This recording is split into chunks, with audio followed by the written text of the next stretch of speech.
From the Oklahoman newsroom, this is a Thunder playoff update. I'm Jenny Carlson here with part of our Thunder coverage team, Barry Trammell, columnist, and Eric Horn, Thunder beat writer. Guys, we sit here about 5 hours or so from tip-off of Game 2 of this first-round series against the Mavericks. Eric, give us a little update, first of all, on personnel. Some injuries. We know a couple guys still out for the Mavs, but where do the two teams stand on the injury front? Well, Thunder seem to be all right. They've got some guys that weren't going to be super key. I mean, Nick Collison, he played a part in the first game and he had a chest contusion, but he should be okay for tonight. Cameron Payne didn't play. He had a hip soreness. He should be all right. And Nazr Muhammad limped off with a calf injury. He should be fine. The problem is with Dallas. Yeah. Dallas has guys they need to be out there, and some of those guys just aren't going to play. J.J. Barea's out. He re-aggravated his groin. Darren Williams might play tonight. He's doubtful. Right. David Lee's no-go again. So that's three guys that they needed. They need everybody they can get, and they're not going to have Barea, who's starting for them, and right. Darren Williams will be another starter. So they'd be down two starting guards. Yeah, and we saw that they obviously had trouble with the starting lineup they threw out there in the first game, Barry. What adjustments can Dallas reasonably make with the available bodies to try to stem the tide of this Thunder playoff? Well, one of the adjustments is something they needed to do anyway, even without an injury, which is Justin Anderson, the rookie, get him in there and see if he can do a little bit better job with Kevin Durant. Anderson was key to them down the stretch of the regular season when they made a playoff push, but he was not used much. I think 6 minutes for the first 3 quarters on Saturday night. Dallas went with a 3-guard lineup. That put Wesley Matthews on Kevin Durant. Matthews is a wonderful defender, but not against Durant. You can't get by in long stretches with a guard on Kevin Durant. So I think Anderson was going to have to play a lot anyway, just to see how it goes. So I think he'll eat up some of those minutes that'll be missing with the injuries. And for better or for worse, Dallas, this is a team with 4 point guards, and so they do have depth at guard. It's not great it's not great players, but they got a bunch of veterans that they start and come off the bench. And Devin Harris and Raymond Felton are going to play a bunch. They'll just have to tonight. Right. Yeah, definitely. Eric, as we look at this series moving to Game 2, we saw the Thunder dominate so completely in Game 1. I got asked this question on our Power Lunch live chat today: does Dallas win a game? And I said, only if the Thunder allows them to. I think it's really what the Thunder does. If they play well, I just don't see the Mavericks with this current collection of guys able to win. Does the Thunder take care of their end of business in Game 2 after the way that they so dominated in Game 1? Well, they didn't even, I think Barry mentioned this a couple days ago, they didn't necessarily even play that well offensively or shoot the ball well, and they still blew them out by 38 points. So it's going to be really difficult to see the Thunder lose any games at home in this series, just by default, because Dallas just can't put the bodies out there to compete with them. You look at how the Thunder played. The defense was fantastic, but that was just sort of a mediocre offensive performance. 45% shooting, which is okay. 18 turnovers, which for the Thunder is not terrible, but still not good. You can improve on that. And 13 second chance points for the Thunder, who are capable of much more than that for as many offensive rebounds as they get. I mean, if that Thunder offense comes along, the Dallas could be in for another shellacking. Yeah, definitely. So the first 2 days of these playoffs saw a lot of routes.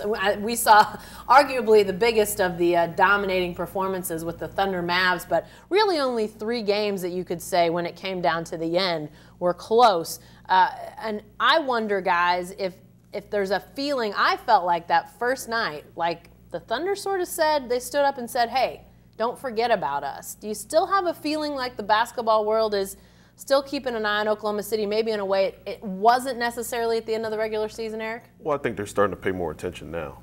And another thing that I think is key to people starting to get more on the Thunder bandwagon as time goes on is the injury to Steph Curry.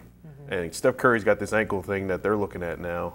And I think that that's something that people are going to be looking at going forward, saying, you know what, if Golden State's not going to be 100%, if the Clippers or whoever Golden State plays in the second round is going to give them a battle, and we've got to watch Steph's health going forward, what are the Thunder's chances now? They probably improve.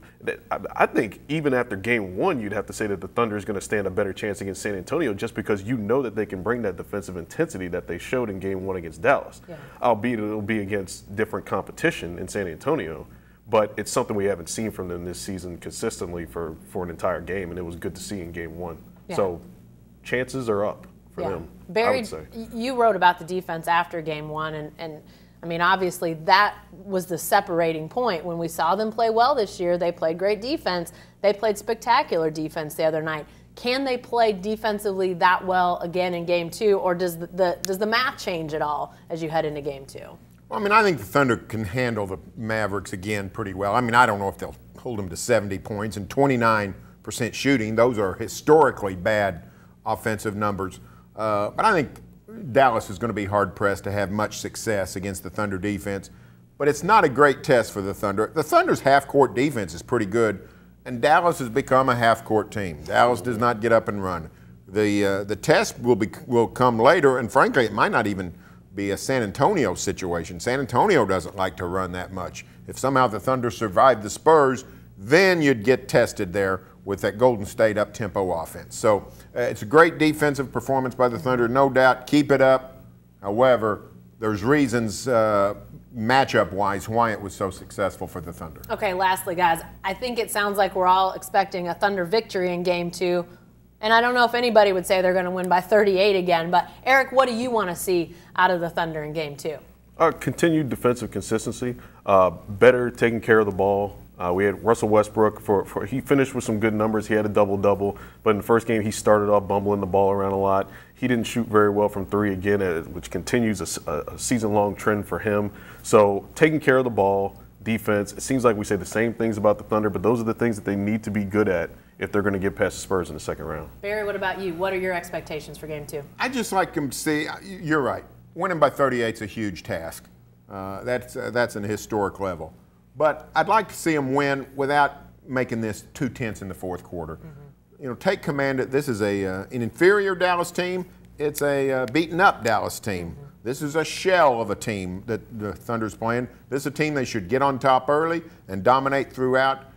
An easy victory, I think, is what I'm asking the Thunder to get tonight. Yeah, and a lot of talk after the game that it was just one game, and I agree. But you do something dominant in game two, and I think it establishes that gulf between these two teams and definitely sets things up well for the Thunder as they head to Dallas for game 3 on Thursday, game 4 on Saturday.